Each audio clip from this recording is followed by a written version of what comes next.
आज की कहानी का शीर्षक है अनोखी युक्ति। एक नगर में एक लकड़हारा और एक पशुपालक रहता था।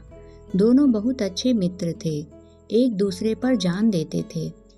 एक बार नगर में उत्सव हुआ, तब राजा की कन्या भी उस उत्सव को देखने आई। कन्या बहुत सुंदर थी, सभी की आंखें राजकुमारी पर ही टिकी थी। जब पशुपालक ने राजकुमारी के दर्शन किए तो वह उनके प्रेम में दीवाना हो गया। उसे दिन रात हर जगह बस राजकुमारी की छवि ही दिखाई पड़ रही थी। उसका किसी भी काम में मन नहीं लग रहा था। उसकी इस हालत को देख उसके मित्र लकड़हारे को चिंता होने लगी। उसने अपने मित्र पशुपालक से इस दशा का कारण पूछा। तब पशुपालक ने बताया कि उसे राजकुमारी से प्रेम हो गया और वो उसके बिना जीवित नहीं रह सकता। उसकी बात सुनकर लकड़हारा उसे एक सुझाव देता है।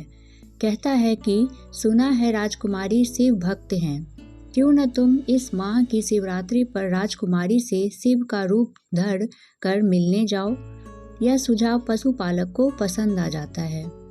वो अपने पशुओं में से सबसे सुंदर नंदी का चुनाव करता है, उसका पूरा श्रृंगार करता है और स्वयं भी शिव की भांति रूप धर कर शिवरात्रि के मध्य रात्रि को राजकुमारी को संदेश भिजवाता है कि आज रात्रि में शिव भगवान उन्हें दर्शन देंगे, इसलिए अपने कक्ष की कुंडी खोलकर रखे।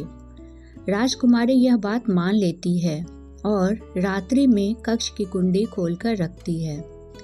मध्य रात्रि समय पशुपालक शिव का रूप धर राजकुमारी से मिलने आता है, जिसे देख राजकुमारी अचंभित रह जाती है और उनके चरणों में गिर जाती है। पशुपालक उसे कहता है कि तुम देवी का रूप हो, तुम्हारी भक्ति से मैं प्रसन्न होकर मैं तुम्हारे समीप आया हूँ, तुमसे विवाह करना चाहता हूँ। राजकुमारी कहती है, प्रभु इसके लिए आपको मेरे माता पिता से बात करनी होगी।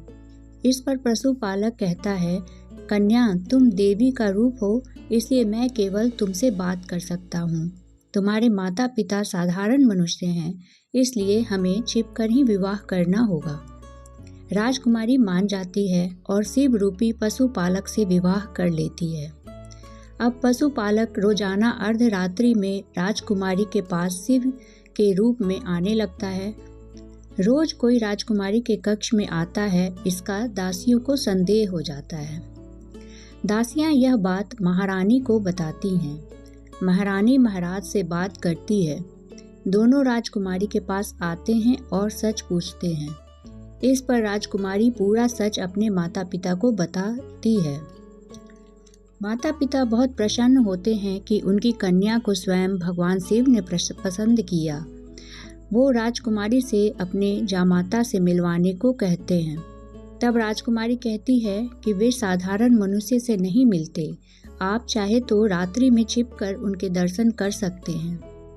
माता पिता यही करते हैं। रात्रि में पशुपालक को शिव समझकर बहुत खुश होते हैं। इसी खुशी के कारण राजा अपने साम्राज्य को बढ़ाने के लिए आसपास के राज्यों में आक्रमण करने लगता है। उन्हें लगता है कि जिस राज्य का जामाता भगवान शिव हैं, वो राज्य कैसे परास्त हो सकता है। देखते ही देखते छोटे छोटे युद्ध महासंग्राम में बदल जाते हैं और राज्य चारों तरफ से घिर जाता है। संकट के समय में महाराज अपनी पुत्री को कहते हैं कि वो भगवान शिव से कहें कि वो इस संकट में से बाहर निकालें। राजकुमारी अपने पति से आग्रह करती है। अब पशुपालक चिंतित हो जाता है, ना डरकर भाग सकता है और ना अकेले युद्ध कर सकता है।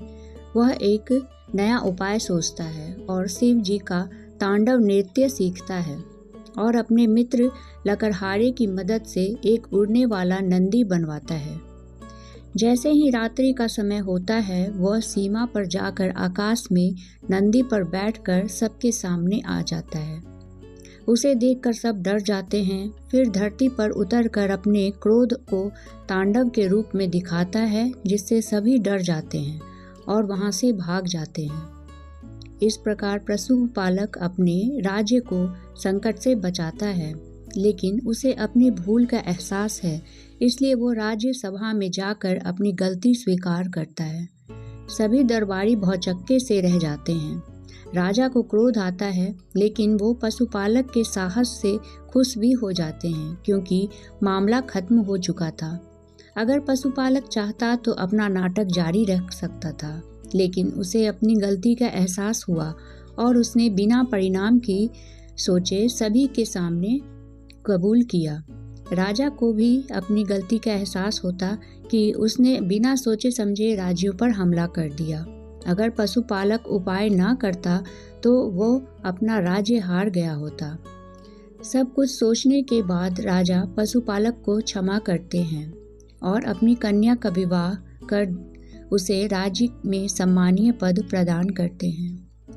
यह कहानी शिक्षा देती है कि उपाय से आसानी से परेशानी से बचा जा सकता है, लेकिन यह भी सीख मिलती है कि अपनी इच्छा पूर्ति के लिए झूठ बोलने का परिणाम कितना भयावह हो सकता है, और दूसरा कि बिना वास्तविकता को पता किए निर्णय लेना जानलेवा भी हो सकता है। यह कहानी आप लोगों को कैसी लगी? अगर अच्छी लगी तो प्लीज़ एक लाइक कर लीजिएगा और चैनल को सब्सक्राइब कर लीजिएगा। Thank you friends.